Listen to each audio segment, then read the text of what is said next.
Hello everybody, I hope you're very well in these strangest of times. My name's Kenny Doughty and I'm pleased to have been asked by the Hexham Book Festival to read you a story today. A story which I hope you can enjoy whilst we're all spending a little bit more time at home than normal. I'm going to be reading The Dinosaur That Pooped a Planet, which is written by Tom Fletcher and Dougie Poynter, with great illustrations by Garry Parsons. Here we go. The Dinosaur That Pooped a Planet. Danny and Dinosaur liked to have fun. Some days they had lots, some days they had none. One day they were bored. They had no games to play. Danny said, "Dinosaur, what shall we do today? We could mow the lawn, we could tidy the place, we could do our chores, or we could go to space." "But you mustn't forget to have lunch," said their mummy. "You cannot have fun without food for your tummy."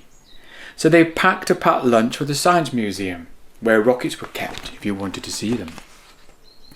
There were hundreds of rockets and spaceship surprises, tall ones and small ones of all shapes and sizes, and one that was ready to launch, with a door big enough for a boy and his pet dinosaur. They ignored all the warnings, they couldn't care less.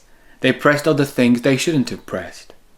T-5, 4, 3, 2, 1, ignition!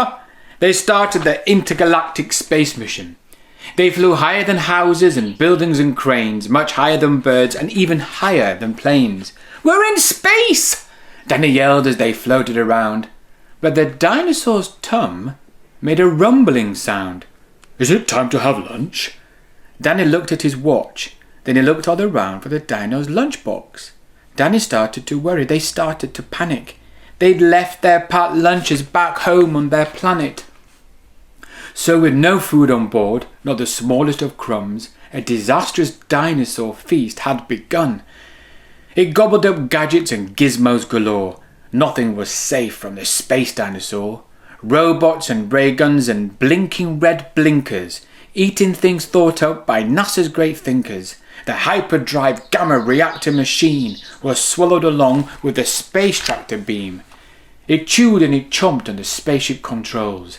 The rocket was dotted with dino tooth holes. Inside it was bare. The spaceship was empty. Outside there were more things to eat. There was plenty. It broke down the door with a cool ninja chop. Out in space, dinosaurs are much harder to stop. It chomped on the moon like a big chunk of cheese, then shoved even more in its mouth with a squeeze. It munched on the Martians from Mars and their cats. Their cats are like ours, but their cats wear cool hats. Satellites, Saturn and 6 supernovas, shape-shifting saucers and 7 space rovers. It guzzled 5 gallons of fuel from the tank, and Danny's jaw dropped as he watched what it drank.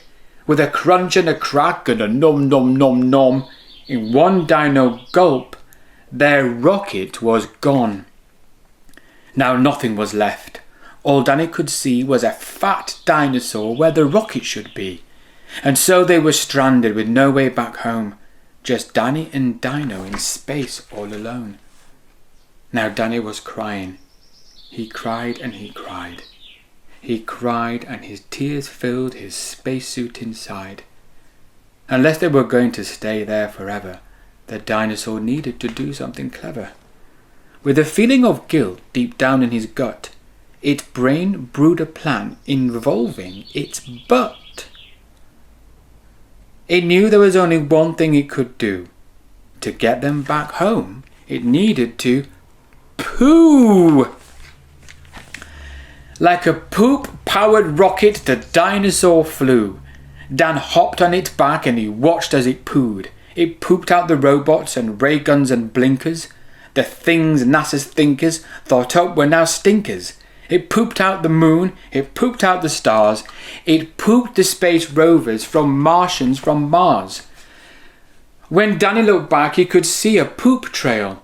From far out in space to the dinosaur's tail. They headed for Earth and they started to orbit. It pooped on the clouds, but the clouds just absorbed it. They flew past buildings and streets of their town, leaving the houses all smelly and brown, and finally landed back down on the ground. "Hooray!" Danny cried. "We are home, safe and sound." They looked to the sky, and the things that were pooed had formed a poop planet right next to the moon. And so Danny promised to listen to Mummy, because fun is not fun without food for your tummy. And just when you thought all the pooping was done, a Mars cat plopped out of the dinosaur's bum. Well, that's brilliant. What a brilliant story. But if you enjoyed that, and you've got a grown-up who is able to, we would be so thankful if you could donate to Children Northeast, which is a charity which supports lots of boys and girls who are finding it very hard at this moment. But don't worry if this is not a good time to do that. The most important thing is that you take care of yourself. And if you enjoyed this story, there are lots of other stories you could listen to and watch on Storyspace. I want to say bye for now, and hopefully maybe I will get to see you next year at the book festival.